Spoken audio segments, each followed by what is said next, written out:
Hello. I would like to acknowledge the Varangi Vaivurang people of the land. I pay my respect to the traditional owner of the land and pay my respect to the past, present, and future. I acknowledge their long standing care for the country. By listening to this video and watching, I felt instant connect and stillness in the video. The kookaburra and the other birds and the water sound, I feel like they are talking to me. They are telling me their stories. I heard new word like Bella, river, like how the water and the rivers have significant importance for the Aboriginal people.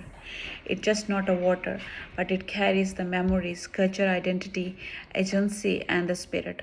Also, I provide the food and transport. Like in Dadiri, my Mariam Rose and Garmar video mentioned, river takes time to be filled. We cannot hurry river. I feel like in our surveys we are always in a hurry. We have to let the children take time and think and let them live in that moment to fill with the joy and experience and curiosity. We have to let the children to grow the way they want it. As my inclusive teaching practice is the children have voices, listen them and let them lead their own way. Like a seed takes time to grow into a big tree, and a child takes time to think and gain something. And when we talk about the water and the trees, we always mention to the children it takes time to grow in a big tree. Slow pedagogy approach allow children to learn through exploration and the personal space. In this setting, children must be able to express their ideas, preferences, and the choices regarding, for instance, where, when, and whom to play. Korea, Camelo, Augier, and Amaro 2019. If our culture is alive and respected and implemented, it will grow and move to the next generation. If we let the families share their identity and let the families to share their thought and bring their culture to the center, display and celebrate their culture, that helps the children to develop the sense of belonging, also is promote and spread to the community. During the listening video of our four level of pedagogy by Otto Schekmer, some facts come up that give me the level of listening. Like I can relate to the factual facts and ideas like river provides water, food, ways, and transport. For the other, some thoughts that change my ideas and perspectives. I consider as empathic, which opens up more perspective and pays attention towards my way of saying. When listening to the story and Dadiri, I felt a bit challenges as I am a person of analyze and make decision quickly, as Dadiri as a slow process, and it requires the patience and stillness, whereas this is a different form of thinking. Sometimes noises, technology, and the busy surrounding make it difficult to be get engaged in the deep listening.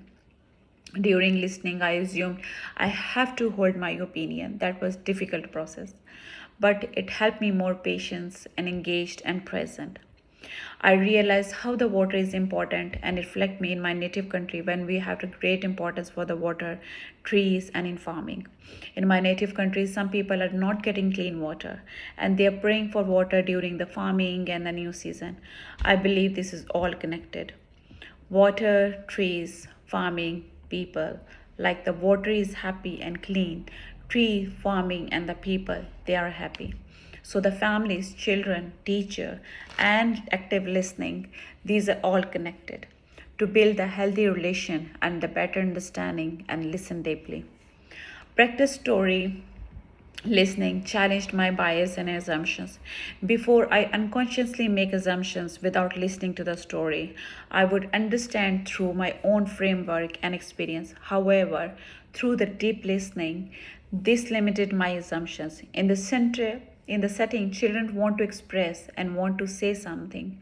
Without listening them deeply, we can't make assumptions again. We are always in a hurry. By listening to the families and children, it supports the children's well-being. Participation enables and empowers children to present their views and interests, influence the decision-making process, and take some degree of control over their lives. Hart's 1992, Habert's and Put 2015, Menzies 2003, Thomas 2007. This changed my assumptions as before I looked the story for the solution. Now I began to see through different lens like strength, emotions, Listening practice opens up a different ways of knowing and expressing. Listening is emotion. It is generated by emotions. It is influenced by emotions of others and it stimulates emotions. The most powerful impact of the story for me was Marabia Bila. It's just not a water, it's described as a kin which carries culture, spirit, and identity. Initially, I tried to understand, but the later I got emotionally connected and made me realize that my usual way of understanding and depth for the water is far different. Another moment when you realize how the river and communities are all together, are connected. We depend on the water for the better life, also this gives me the mixed emotions and discomfort at the same time. The most powerful impact for the was from the simple words, listening to the deep listening and connection and feeling responsibility that sink in there. My understanding for the inclusion, privilege, race, and gender significantly influenced the way of listening. Before, I felt myself an open minded and inclusive listener. Regarding the privilege, I grown up in a free country. My thought was a bill just a water rather than a living sister that holds more than anything.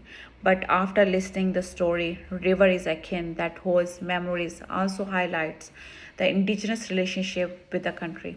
In Lundy 2007 proposed a model based on relationship between a four key element that follows the rational chronological order like space, inclusive space for the children to express their views, voice, facilitate the child voice on the issue that relevant to them, audience, ensuring that children views communicating in early childhood setting, which responsibility and influence to ensure the child view taken seriously. My listening practice has strengthened my teaching practice. First, I understand to the children by listening and their emotions. This connect me to empathetic listening, which build the trust. Rather than making a curriculum plan for the children, listen them carefully and allow them to give their views and value their views. This challenged my own thinking and then create a learning environment. As I mentioned in the reading, listening is a by basis of any learning relationship through action and reflection. Learning takes shapes in the mind of subject and through presentation and exchange become knowledge and skill. My way of listening the importance to the children families to be heard and valued. It builds relationship trust connection foster the classroom environment where the children and the families can be seen fully supported and empowered, also promote the respect for the different community. Thank you.